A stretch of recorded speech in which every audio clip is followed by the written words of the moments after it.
A 10 microcoulomb charge is divided into two parts and placed at 1 centimeter distance so that the repulsive force between them is maximum.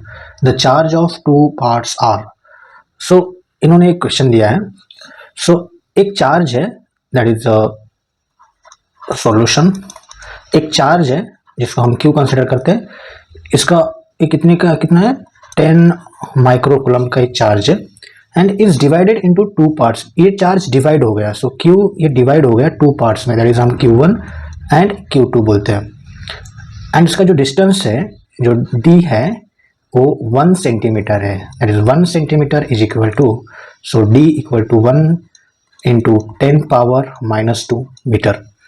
So that the repulsive force. So हमें पहले यहाँ पे क्या करना है, force निकालना है. सो हम देखते हैं कि ये Q1 एंड Q2, पहले तो हमें इंडिविजुअल चाहिए. हमारा टारगेट क्या होगा कि Q1 एंड ये Q2 कितना है. इनकी सम तो 10 माइक्रोकूलम है, बट हमें ये Q1 Q2 कितना है ये हमें पता नहीं है.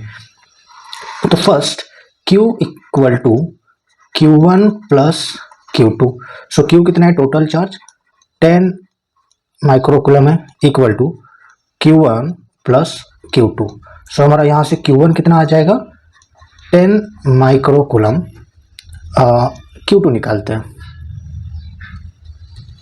सो Q2 कितना आ जाएगा हमारा, Q2 equal to 10 microcoulomb minus Q1. And Q1 अभी देखते हैं, हमारे पास अभी दो चार्जेस है. सो फोर्स निकालते हैं. F इक्वल टू हमें पता है कूलम्ब्स लॉ, या K Q1 Q2 divided by D square उसमें से. So F equal to K constant है, तो कांस्टेंट को कांस्टेंट ही रहने देते हैं, Q1. एंड यहाँ से हमें Q2 कितना आ रहा है 10 माइक्रोकूलम माइनस Q1. सो इनटू ये Q1 एंड Q2 कितना है हमारा 10 minus Q1 divided by D square. हमारा डिस्टेंस कितना दिया है उन्होंने 1 centimetre. Okay, so 1 centimetre means 10 power -2 metre इसका स्क्वायर. सो इतना हमें फोर्स निकालना है. So F equal to K 10 Q1 minus Q1 square divided by 10 power -4. Okay, so अभी इन्होंने और एक कंडीशन दी है कि फोर्स मैक्सिमम कब रहेगा, repulsive force. Obviously repulsive force है, इसका मतलब दोनों के भी चार्जेस सेम है. ऑप्शन में भी वही है, सबके चार्जेस क्या है, प्लस प्लस है. ओके, सो दोनों में ये फोर्स कैसा रहेगा, रिपल्सिव रहेगा.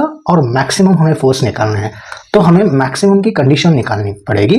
सो कब होता है मैक्सिमम, किसी भी मैक्सिमम पॉइंट अगर हमें निकालना है, मैक्सिमम हो या मिनिमम हो, तब हमें इसको डिफरेंशिएट करना पड़ता है.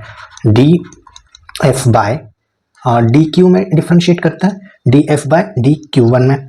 सो के बाय 10 पावर -4 ये कांस्टेंट रहेगा. सो डिफरेंशिएशन हमारा यहीं पे होगा, ये 10 Q1 माइनस Q1 स्क्वायर का. सो 10 Q1 का डिफरेंशिएशन हो जाएगा 10 एंड Q स्क्वायर का डिफरेंशिएशन होगा 2 Q1. सो हमें पता है कि d f by d Q1 equal to 0. So k divided by 10 power -4 into 10 minus 2 Q1 equal to 0 हो जाएगा. ये कांस्टेंट है, k बाय 10 पावर -4, इधर जाके 0 हो जाएगा. So 10 minus 2Q equal to 0. So 10 minus 2Q equal to 0. So 2 minus 2Q equal to -10. ये minus and minus ये हो गया plus.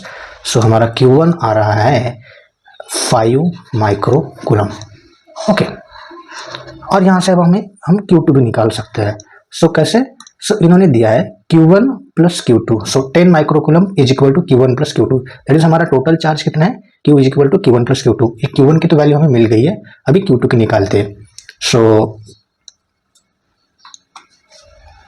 Q equal to Q1 plus Q2. So Q1 कितना है 10 माइक्रोकूलम, सॉरी Q कितना है 10 माइक्रोकूलम, Q1 कितना है 5 माइक्रोकूलम एंड प्लस Q2 हमें निकालना है. So Q2 equal to 10 microcoulomb minus 5 microcoulomb. So Q2 becomes 5 microcoulomb. So इस तरीके से Q1 और Q2 की वैल्यू हमने निकाली है, कितना है, Q1 5 microcoulomb and Q2 5 microcoulomb. So option में देखते हैं कौन सा ऑप्शन है। So option number D is correct. Thank you.